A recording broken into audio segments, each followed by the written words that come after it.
இன்றைக்கு விஸ்வக்சேனா பள்ளி குழுமத்தினுடைய நமது நாட்டின் 76வது குடியரசு தினத்தை கொண்டாடி கொண்டிருக்கிறோம். ஒரு 5 நிமிஷம் நான் பேச விரும்புகிறேன். இந்த ஸ்பீச் நமது மாணவர்களுக்கு மட்டுமல்லாமல், நமது பெற்றோர்களுக்கு மட்டுமல்லாமல், அனைத்து மாணவர்களுக்கும், அனைத்து பெற்றோர்களுக்கும், அனைத்து ஆசிரியர்களுக்கும், கல்வியாளர்களுக்கும் இந்த தகவல் போய் சேர வேண்டும் என்பதற்காக சில நேரங்கள் உங்களோடு பேச விரும்புகிறேன். ஒவ்வொரு ஃபங்க்ஷன் நம்ம நடத்துகிறோம்.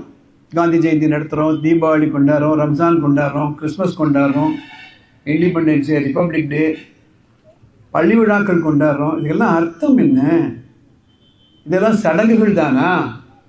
ஒரு நாள் லீவு வருது அப்படின்னு விட்டுடுறோமா?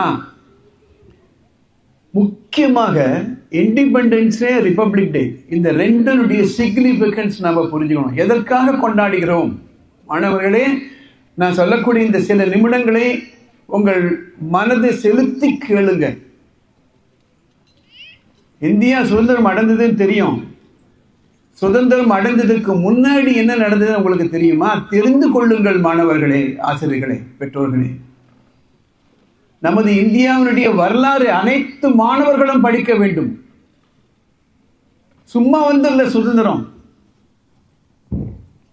அழகா ஒரு பொண்ணு இப்ப டான்ஸ் ஆடினான். அதுல ரெண்டு வாக்கியங்கள் அம்பு குத்துறா மாதிரி குத்துறோம் நமக்கு. இளைய பாரதமே எழுகவே, புது உலக காவியம் எழுதவே, எங்கள் இந்தியா இது எங்கள் இந்தியா. இளைய பாரதம் எழுகவே, பள்ளிக்கூடத்தில் தான் இளைய பாரதம் எழுக போகிறது. சுதந்திரம் அடைந்தோம், இரவில் வாங்கினோம் சுதந்திரம், அது விடிந்ததா? என்ன நடந்ததுன்னு தெரியுமா மாணவர்களே? உங்களுக்கு எல்லாருக்குமே நம்ம வீட்டில எல்லாம் கொஞ்சம் அசந்தமான திருடங்கள் வராங்க, எடுத்துட்டு போயிடுறாங்க. அவங்க குடும்பத்துக்கு தகுந்த மாதிரி ஏதோ எடுத்துட்டு போயிடுவாங்க. இந்த பறந்து விருந்த நாட்டிலிருந்து எத்தனை செல்வங்கள் வெளியேறின தெரியுமா உங்களுக்கு? அண்மையில் கொலம்பியா யூனிவர்சிட்டியில் ஒரு ரிசர்ச் பண்ணாங்க. அவங்க சொல்றாங்க, இந்தியாவிலிருந்து எடுத்து செல்லப்பட்ட பொக்கிஷங்களுடைய விலை அன்றைய தேதியில் $45 டிரில்லியன். $45 டிரில்லியன். ஒரு டாலர் என்பது இன்றைக்கு 85 ரூபாய். 1 ட்ரில்லியன் என்பது 1000 கோடி. So you should understand, எதற்காக இந்த இண்டிபெண்டன்ஸ் டே, எதற்காக இந்த ரிப்பப்ளிக் டே, எதற்காக இந்த பாட்டு, இந்த டான்ஸ்? இளைய பாரதமே எழுகவே, புது உலக காவியம் எழுதவே, எங்கள் இந்தியா இது எங்கள் இந்தியா. அதுதான் ரொம்ப நாளைக்கு முன்னாடி ஒரு திரைப்பட பாடல்கள், என்ன வளம் இல்லை இந்த திருநாட்டில், ஏன் கையை ஏந்த வேண்டும் வெளிநாட்டில். இன்னைக்கு ஸ்டூடெண்ட் எல்லாம் போய் கேட்டீங்களா, என்னடா பண்ண போற? +2 பாஸ் பண்ண போறேன், அப்புறம் இன்ஜினியரிங் பாஸ் பண்ண, அப்புறம் அமெரிக்காவுக்கு போறேன், அப்புறம் கிரீன் கார்டு வாங்கணும், அப்புறம் சிட்டிசன்ஷிப். அதாவது எந்த சுதந்திரத்திற்காக செக்கிழித்தார்களோ, உயிரை பணயம் வைத்தார்களோ, கல்லுடைத்தார்களோ, அந்த சுதந்திரம் எனக்கு வேண்டாம், அந்த சிட்டிசன்ஷிப் எனக்கு வேண்டாம், நான் போயிடு வெளிநாட்டில் போய் செட்டில் ஆயிடுவேன். இது மாற வேண்டும். இது மாற வேண்டும் என்றால் இது உங்கள் ஒவ்வொரு கையிலும் இருக்கிறது. சரி, என்ன சார் செய்யலாம்? படிங்க. நல்ல மருத்துவர்களை உருவாக்குவோம், நல்ல பொறியியல் வல்லுநர்களை உருவாக்குவோம், நல்ல ஆசிரியர்களை உருவாக்குவோம், நல்ல குழந்தைகளை உருவாக்குவோம். இங்கு இருக்கக்கூடிய ஒவ்வொரு மாணவர்களும், இந்த வளாகத்தில் இருக்கக்கூடிய மாணவர்களுக்கு, இவர்களில் எத்தனை பேர்கள் அம்பேத்கரோ, எத்தனை பேர்கள் மகாத்மா காந்தியோ, எத்தனை பேர்கள் சர்தார் வல்லபாய் பட்டேலோ, எத்தனை வல்லவர்கள், எத்தனை பேர்கள் அண்ணாவோ, எத்தனை பேர்கள் MS சுவாமிநாதன்களோ, எத்தனை பேர்கள் சர் சி வி ராமன்களோ, எத்தனை பேர்கள் MS சுப்பலட்சுமி அவர்களோ, எத்தனை பேர்கள் AR ரகுமான் அவர்களோ இங்குதான் உருவாக்கப்படுகிறார்கள். யாருமே சொல்லாம ஹோம்ஒர்க் பண்ணுங்க, யாருமே சொல்லாம ஹேண்ட் ரைட்டிங் எழுதுங்க, யாருமே ஃபாலோ பண்ணாம ஒழுக்கமாக நடந்து கொண்டுங்கள். அவ்வளவுதானே. ஜஸ்டிஸ், ஈக்குவாலிட்டி, லிபர்ட்டி, அதுதான் இந்த கான்ஸ்டிடியூஷனுடைய முக்கியமான தாரக மந்திரம். ஜஸ்டிஸ், எல்லாருக்கும் நியாயம் கிடைக்க வேண்டும், எல்லோருக்கும் சமமாக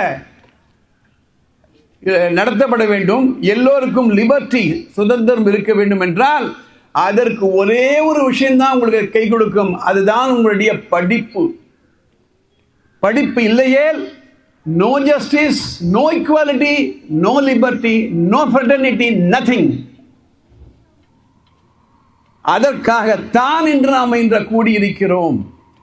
இந்தியாவிலிருந்து வெளியேற்றப்பட்ட அந்த பொக்கிஷங்களை ஒன்னே ஒன்று விட்டுட்டு போயிட்டாங்க.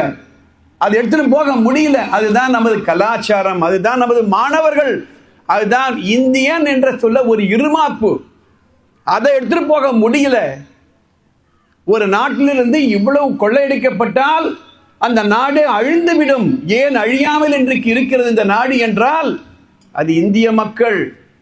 நாம் இருக்கக்கூடிய நாடு அவ்வளவு உகந்த நாடு. கல்லுடைத்தார்கள், செக்கிழுத்தார்கள், தூக்கில தொங்கினார்கள். நாம் அதெல்லாம் பண்ண வேண்டாம். ஒழுங்க படிப்போம், ஒழுங்க பாடம் சொல்லிக் கொடுப்போம்.